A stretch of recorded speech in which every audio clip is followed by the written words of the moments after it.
Okay, so working with fingers in this part is to me very fun too, because there's a lot of finger things going on.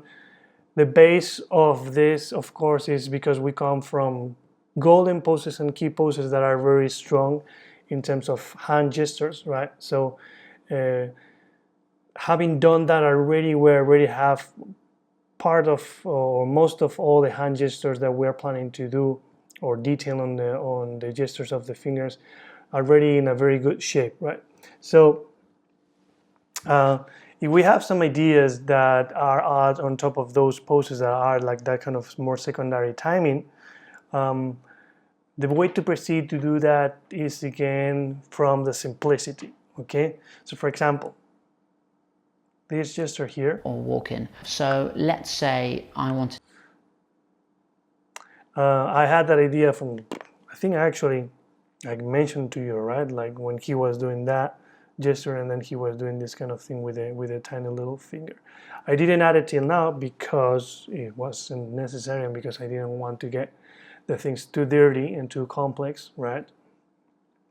So again, the way to proceed is to do it by yourself, to observe of your body and to try to find the simplest way to do it, okay?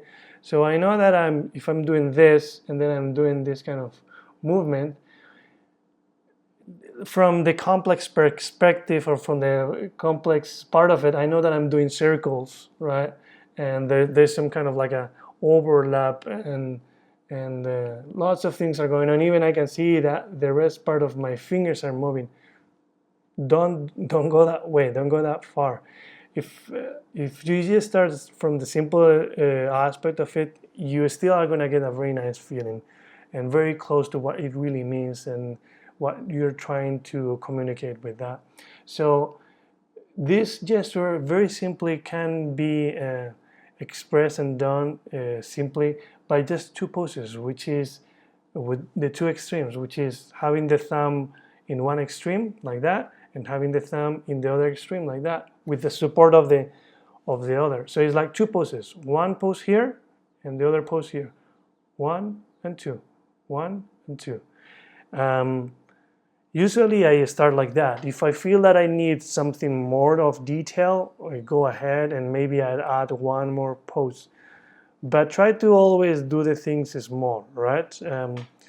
This way also, by having these two poses, you explore the way, or I'm able to explore the timing. I know that I don't want this to be like repetitive, bam, bam, bam, bam, bam, bam. I know that I want it to be, if it's natural, it's something that usually starts with a lot of energy and then goes down. So it starts being fast and then ends up being slowly, right?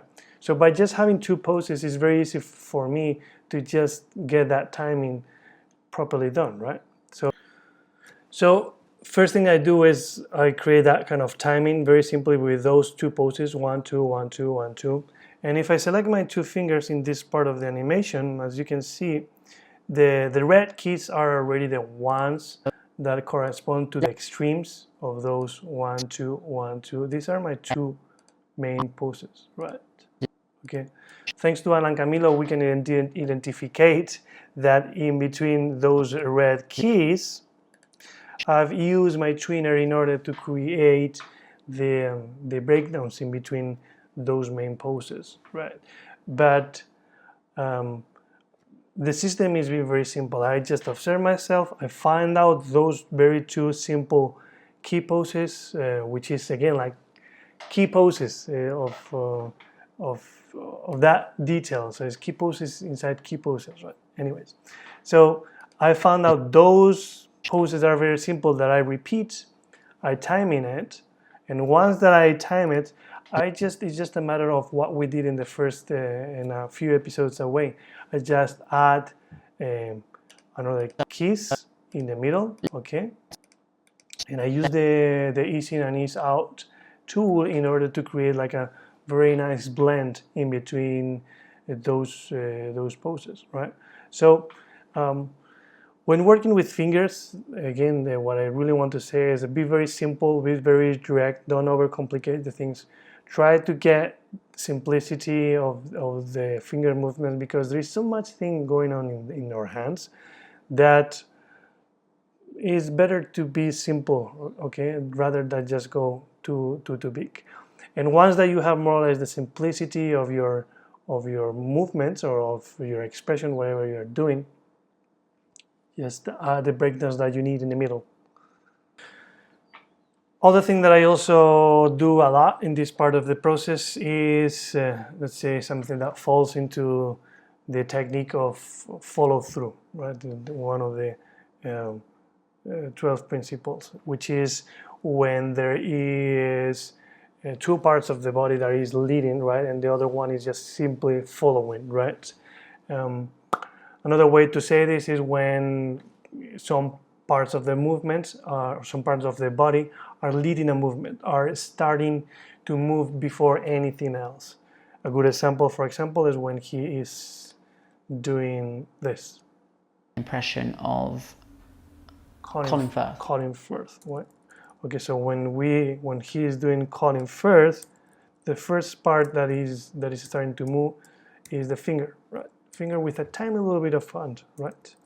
So the whole animation, every time like I do like a new pass or like a new movement or something, every time we do like a ease out of a certain pose that we're doing, we can think, okay, which part of the body is starting to go out first? Like if I'm turning around, if I'm doing some kind of expression, maybe elbows used to do that a lot. For example, my elbow is the first one to lead the movement of the rest of my hand, and not only that, or the rest of my arm, and not only that, the rest of the body.